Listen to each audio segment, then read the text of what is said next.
Okay. Probably coming up super tiny on your screen. Not bad on mine. So I read these all over, and I was really glad, Brenda, for your really complete reporting on Tim's participation in the meeting. That's going to be helpful. Yeah. This is a reference point, I think. Yeah. So does anyone have any changes to the minutes? Okay, may I have a motion to approve the minutes as prepared? I'll make that motion. Thank you, Rebecca. Do I have a second? I'll second it. Thanks, Marie. All in favor, say aye, please. Aye. Okay. Thank you very much, Brenda. Those were good. Sure, no All problem. right, so let's take a look at our financials and where we are right now. Sure.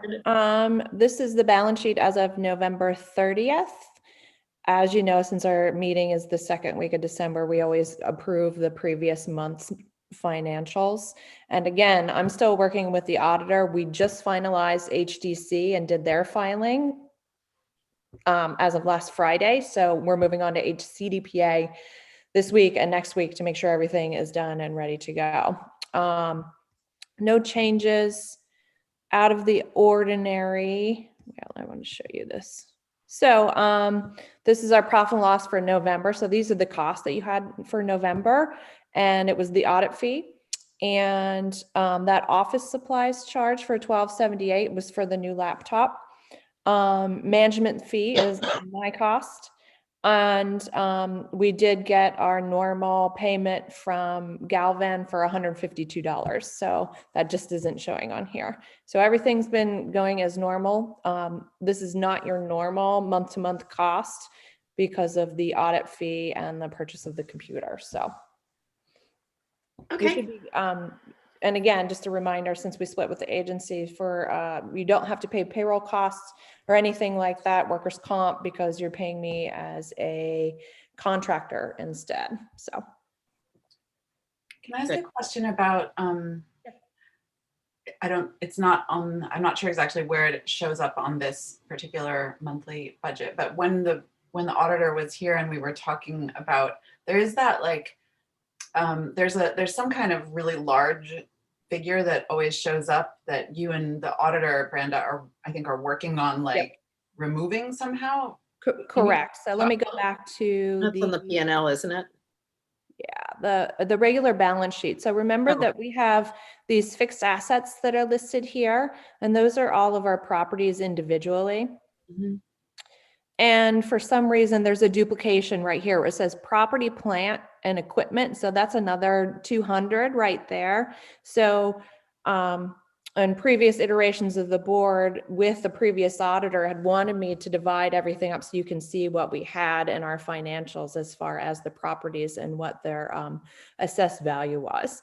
And I was not confident without the advice of the auditor to remove this $200 and some $1,000 duplication. So that's what we're working for with the auditor. We're going to go through all the finances and make sure, I mean, that's what we've been working towards already. And she'll give me journal entries to input into QuickBooks that will clear out everything so that as of 2019, this will be an accurate representation of what our finances actually are.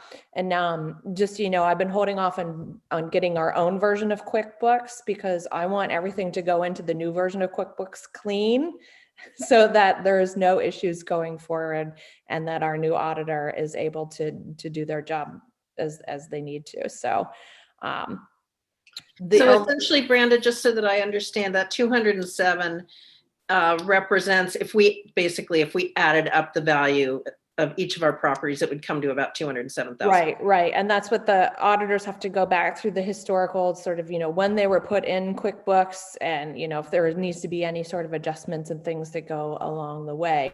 The other one that comes into play is this equity that's down here, this investment in fixed assets. So this 467 also may include some of those properties. I'm not Marie wasn't part of the audit conversation. So there's some numbers in here that look like they're duplicated. We're looking at them historically through, the files that I have to make sure that everything is where it's supposed to be. Because it also appears way before my time that there are, accounts receivable or accounts due for grants that have been closed out for like 10 years that were just sitting in QuickBooks that nobody ever did anything with. So I'm making sure that everything is on the up and up, because this has been, quite honestly, I've said it before, the bane of my existence. Every time I pull up the financials for the month, I'm like, this is not right. So. Can I ask also just a really pragmatic question? Could we not get a user account for the QuickBooks that like the city uses or something like that? Like, I don't see why we would have to get our own. I could ask and see if we can pay for something like that. And again, since you don't have payroll, we could easily do QuickBooks Online, which I could give you. Usually when you get QuickBooks Online, you get so many user passes, so I can allow you guys access to it. I mean, you're supposed to have access to it anyway. So Okay. I'll look into see what the city says about joining theirs. I'm guessing that because our finances are kept separate, that they probably won't want to do that. But Right. Yeah, I see. Yeah. I guess it would only work if there was like a dedicated, if you could have it contained within its own. then we'd be in a budget line within the city, and I think the last meeting we agreed that we didn't want to do that. So. And other financial stuff, did work with the mayor and Betsy to finally get our new bank account at the Bank of Greene County. Apparently the Bank of Greene County had a COVID scare, so it was a week delayed. I got all the paperwork prepared and ready, and then we had to wait because they closed the office. So, so that was taken care of as of yesterday. Cool. Yeah. Great. Excellent. Yeah. Thank you. I know there are a lot of steps to opening those accounts and getting signature cards and all of that stuff. So sure. And just so you know, I will close. I just got the bank statement for the old Trustco account. So I'm going to confirm that all the checks that were written prior to everything's cleared, and then I'll close that bank account. great. Thank you. Okay. Any more questions about the financials? Great. Do I have a motion to approve? I'll make that motion. Thank you, Rebecca. Do I have a second? Thanks, Marie. All in favor? Aye. Aye. Perfect. Thank you. So moving on to old business, Rebecca, the ADLN grant, bring us up to date. Yeah, we got it. Yay. It's wonderful. We received, so it's a $1 million grant. There was a small budget line in our proposal that we didn't get funded for, but because it was the line in the proposal had to do with cultural displacement as opposed to literal housing displacement, and it was an interesting thing where we had a consultant who worked with us that had been given to us by the grant application, and he didn't spotlight that as any problem. Anyway, it turned out to not be fundable, but the enterprise, the grant giving organization, made it pretty clear that if we were able to justify like a different use for those funds, I think it's about a $20,000 line, that we could get those funds back from as part of our project. So, but yeah, so it has, however, Carol, this is not public information. No, I guess it is public information. Okay, it's public information, but we're not supposed to publicly announce it until the enterprise organization makes their press release, which is so I guess I would appreciate it if we don't just make a public announcement of it yet, but it is obviously true and factual. That's why you go into executive session. Sorry, I forgot about that. Yep. So, however, good news anyways. And so basically now we're just moving forward with getting stuff in a row, ducks in a row to basically begin putting in place the programs that the grant makes possible. So it's amazing. Really great. And you all worked so hard on it. Yeah, And it's been a lot of work and a lot of meetings and a lot of refining of the programs too. So I hope you all are excited about them. I mean, I've dispersed the proposal, so but maybe once once they've made their press release, we can go through the different programs that are in it, so that yeah, so that we know what's what.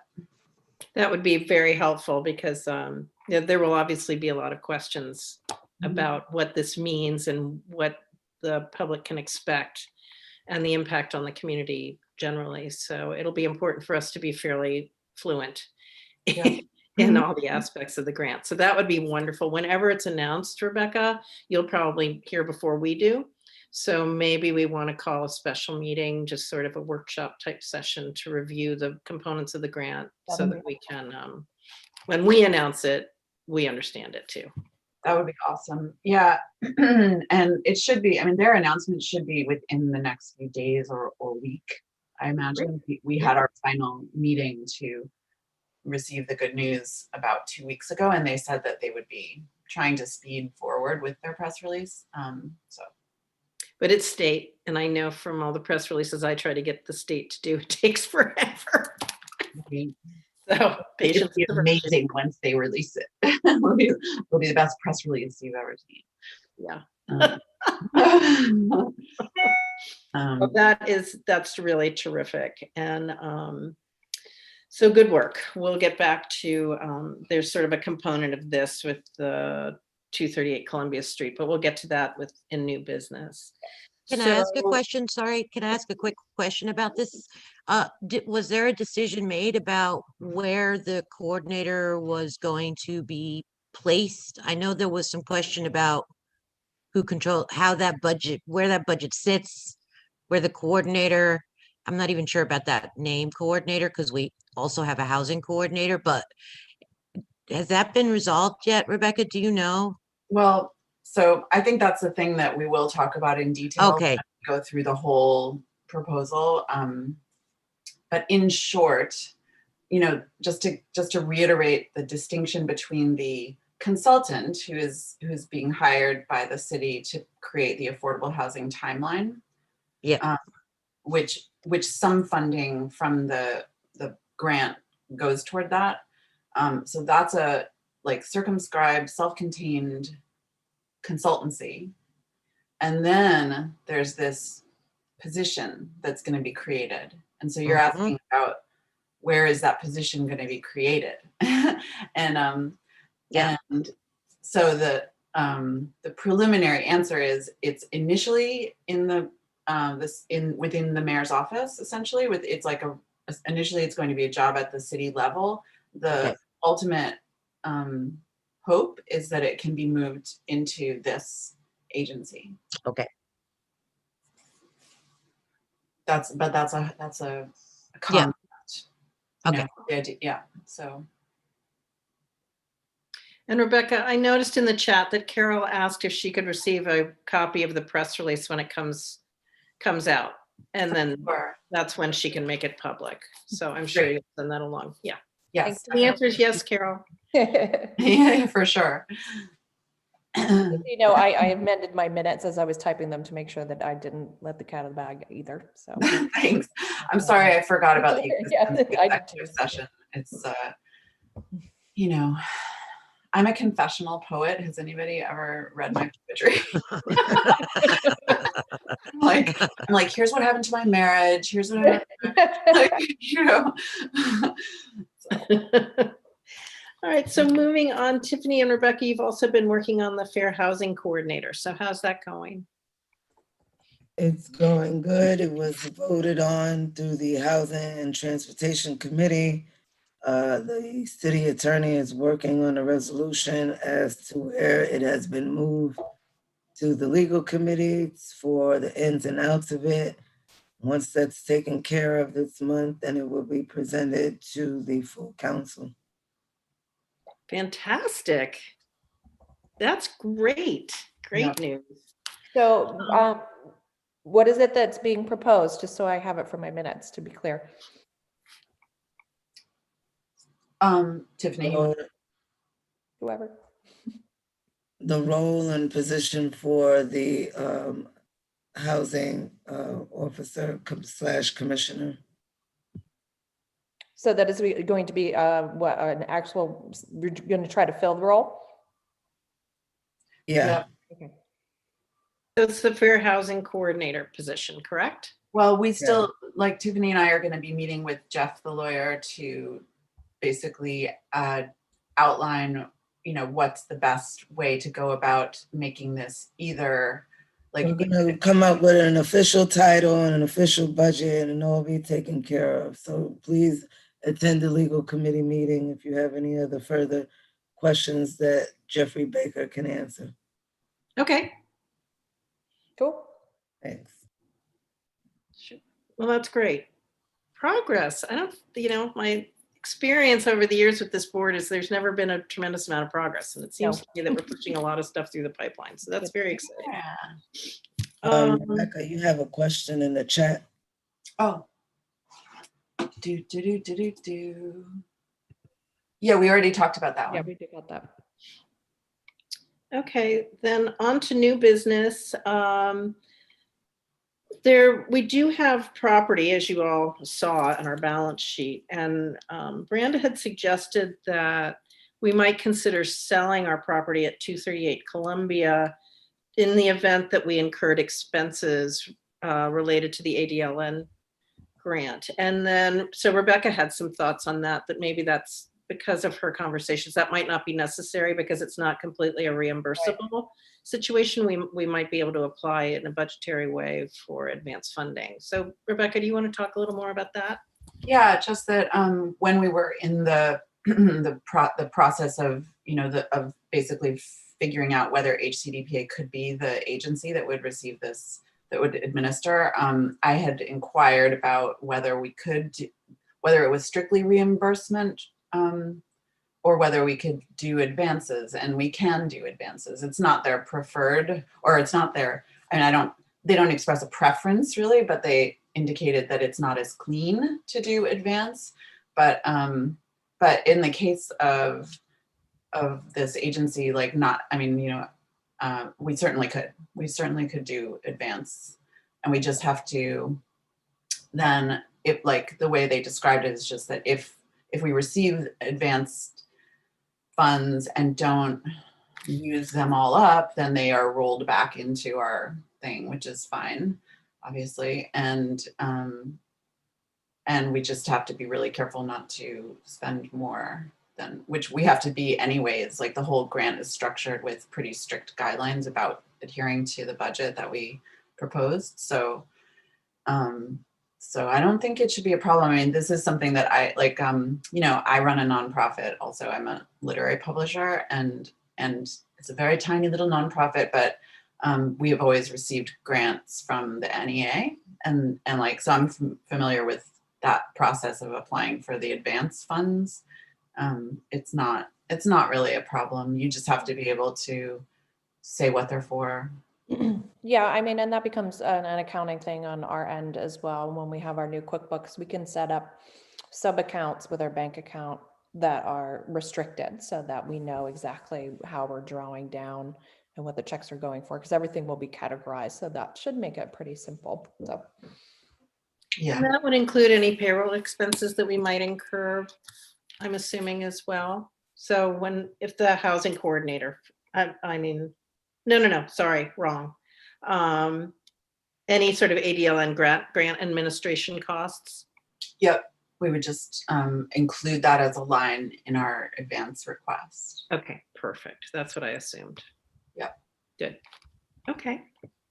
Yeah. So that concept of selling a property did bring up for me something which maybe can be on our next agenda, which is just to discuss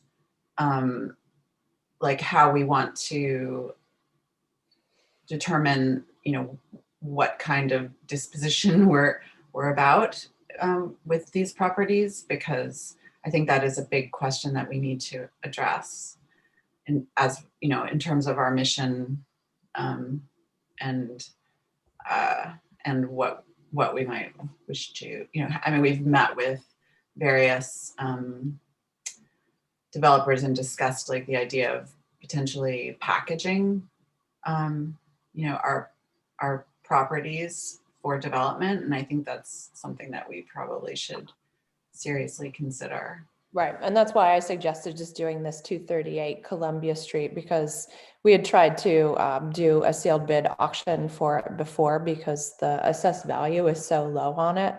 But at the time, we were only, the offers that we received were like $5,000 and $7,000. And the board at the time didn't think that that was enough for the property. It's not terribly a desirable piece of land. I was just thinking that if we wanted to have, again, if we wanted to have some extra cash assets to get started with the program at the new year, but however you guys want to do it. I mean, as you know, when we do divest a property, the usual route is to do a sealed bid unless it's a special case. So, and I can make sure you all have the disposition policy at hand so we could look at it. That would be a good idea, because I know I've seen it, but I don't recall it. And just sort of the process, like we have to notify ABO 60 days in advance of anything, I think. And I'm just not sure exactly technically what the step-by-step is. It's not cumbersome as I recall, but No, it's not. but there's a real process. Yeah. And it would be good for us all to be familiar with that process. And it is listed on our page on the city website. I have to list it because ABO requires all that. It's on there. Okay, then there. Which assessment, like when were the assessments done last? I forget. I mean, last year. Okay, so those are up to date assessments. No, I guess not. I guess not. The assessment is probably from 2018, if I remember correctly, the ones that we were using. When the whole city was reassessed. Okay. Yeah. And it would be nice, I love infill, and we have all these little scattershot properties all over the place. Some of them aren't buildable, but some of them are. And it would be nice, as we've discussed with having a partner like Rupco, for instance, who would do multiple projects at one time using properties that we can sell them to have a larger project. So I'm all in favor of that kind of thing. And it's what we're supposed to be doing, is housing. So if we have a development partner and we get a decent price for the property that we do have that's buildable, why would we hold it necessarily? Right. If we can find a really strong partner. Yeah. And that might be a special case then, that we wouldn't do a sealed bid, that we might be able to do some sort of project negotiation. The state would probably allow that. So it just isn't a matter of asking questions and figuring out what you guys want to do. Yeah. Sweet. Next big project. Let's get the ADLN all rolling first. That's a lot. And then the Fair Housing Coordinator, we'll get that in place. And then maybe our next step is to look at the properties that we have, what's buildable and what's not, and how we want to either hold or divest ourselves of those for a larger project. Cool. Yeah. All right. That's the end of our agenda today, unless anyone has any other comments. Carol, do you have any public comment? All right. No, I don't. Thanks, Carol. Okay, thank you. Motion to adjourn. Thank you, Tiffany. Do I have a second? I'll second. Thanks, Marie. All in favor of adjournment? Aye. Aye. Okay. Thanks, everyone, very much. See you Marie, soon. do you still have my phone number? No, do you have mine? Because I was gonna say, why don't you just call me? Unless Okay. you want to just send me a text with your phone number and I'll call you right back. Okay, cool. Okay, all right. I'll see you talk to you in a bit.